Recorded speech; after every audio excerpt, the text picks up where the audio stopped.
اللہ تعالیٰ سورہ آل عمران کے اندر ارشاد فرماتا ہے فَبِمَا رَحْمَةٍ مِّنَ اللَّهِ لِنْتَ لَهُمْ، ہماری رحمت یہ ہے، ہم نے اپنی رحمت کی وجہ سے جناب محمد رسول اللہ صلی اللہ علیہ وسلم کو بڑا نرم مزاج بنایا ہے، آپ کے کیریکٹر کو بہت زیادہ نرم بنایا ہے۔ لَوْ كُنْتَ فَظًّا غَلِيظَ الْقَلْبِ، اگر اللہ کے نبی چیخنے چلانے والے ہوتے، اگر اللہ کے نبی چیخنے چلانے والے ہوتے، یا اللہ کے نبی پتھر دل ہوتے، سخت دل ہوتے، فَانْفَضُّوا مِنْ حَوْلِكَ، تو جو صحابہ اللہ کے نبی کے ساتھ رہتے ہیں یا جو اسلام قبول کرنے والے ہیں وہ کبھی آپ کے بد اخلاق کو دیکھ کر کے اسلام قبول نہیں کر سکتے۔ یعنی اسلام جو پھیلا ہے وہ جناب محمد رسول اللہ صلی اللہ علیہ وسلم کے اخلاق سے پھیلا ہے، جس کی شہادت سورہ قلم کی آیت دیتی ہے وَإِنَّكَ لَعَلَىٰ خُلُقٍ عَظِيمٍ، اللہ کے نبی اخلاق کے اعلیٰ مقام پر فائز تھے۔ اب سوال یہ پیدا ہوتا ہے نبی اکرم کے اخلاق کیسے ہیں؟ حضرت عائشہ رضی اللہ عنہ کے پاس کچھ لوگ آئے اور فرمایا کیف کان خلقہ، اللہ کے نبی کے اخلاق کیسے تھے؟ حضرت عائشہ جواب دیتی ہیں الست تقرأ القرآن، کیا تم نے قرآن نہیں پڑھا ہے؟ کچھ لوگ آئے، کہا یہ بتائیے حضرت عائشہ سے، کیونکہ بیوی ہیں اللہ کے نبی کی، اللہ کے نبی کے آپ اخلاق بتائیں، نبی اکرم کا کیریکٹر کیسا تھا، اللہ کے نبی کا اخلاق کیسا تھا؟ حضرت عائشہ فرماتی ہیں کیا تم نے قرآن نہیں پڑھا ہے؟ کہاں قرآن تو پڑھا ہے۔ کان خلقہ القرآن، پورا قرآن تو نبی اکرم کا اخلاق ہے، یعنی نبی اکرم کی جو پوری زندگی ہے وہ قرآن کے مطابق ہی ہے، قرآن میں جو ہے سب نبی اکرم نے اپنی زندگی میں کیا ہے، نبی اکرم کے وہ اخلاق ہیں جو قرآن کے اندر موجود ہیں، جو چیزیں قرآن کے اندر ہیں سب نبی اکرم کے اخلاق ہیں۔ قرآن کے اندر ہے وَكُونُوا مَعَ الصَّادِقِينَ، آئے لوگو سچے بن جاؤ، سچے بولا کرو، سچ بولا کرو، سچے بن جاؤ۔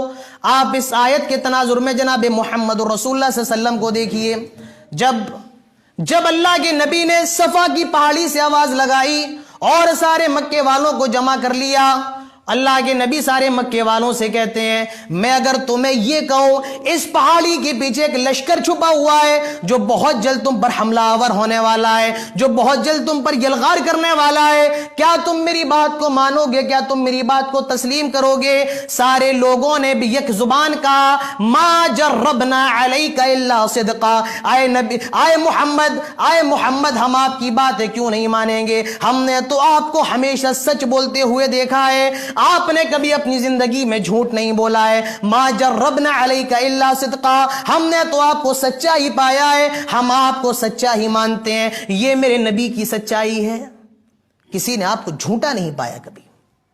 اور میرے نبی کی امانت داری کیسی ہے؟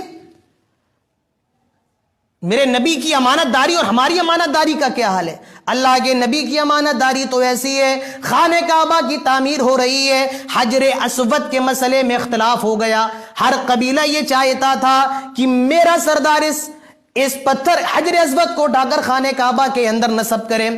بالآخر بات نہیں بن رہی تھی، یہ تدبیر نکالی گئی، ایسا کرو کل صبح جو سب سے پہلے حدود حرم میں داخل ہو جائے، خانہ کعبہ کے اندر داخل ہو جائے، اسی کو ہم اپنا فیصل مان لیں گے۔ صبح ہوتی ہے، سارے لوگ خانہ کعبہ میں داخل ہوتے ہیں، دیکھتے ہیں خانہ کعبہ کے اندر جناب محمد رسول اللہ صلی اللہ علیہ وسلم پہلے سے موجود ہیں۔ سارے لوگوں نے ایک ہی زبان ہو کر کے کہا جا الامین، ارے یہ تو امین آ گئے ہیں، جا الامین، یمین آ گئے، امانت دار آ گئے ہیں، ہاذا محمد صلی اللہ علیہ وسلم، یہ تو محمد رسول اللہ ہے، رضینا، ہم ان سے راضی ہو گئے ہیں، اب جو ان کا فیصلہ ہوگا وہ ہم ماننے کے لیے تیار ہیں، کیونکہ یہ تو بہت بڑے امانت دار ہیں اور پورے مکے کی سرزمین پہ ان سے بڑا امانت دار کوئی نہیں ہے۔ یہ میرے نبی کی امانت کا حال ہے۔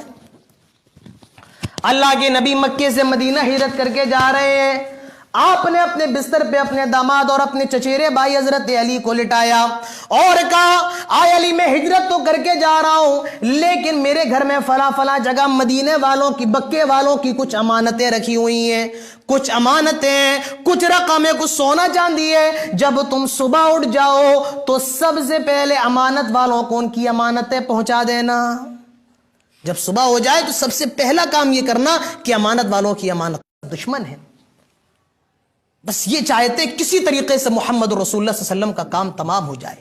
میٹنگیں ہو رہی ہیں, پلاننگ کی جا رہی ہے, لیکن اللہ کے نبی کا حضرت علی سے یہ کہنا کہ صبح ہو کر امانتیں واپس کر دینا جس کی امانتیں. معلوم یہ چلا کہ مکے کے لوگ نبی اکرم کو کتنا برا بھلا کہتے ہو, لیکن ہاں امانتوں کے تعلق سے اگر کسی پہ اعتبار تھا تو وہ صرف محمد رسول اللہ صلی اللہ علیہ وسلم پر تھا.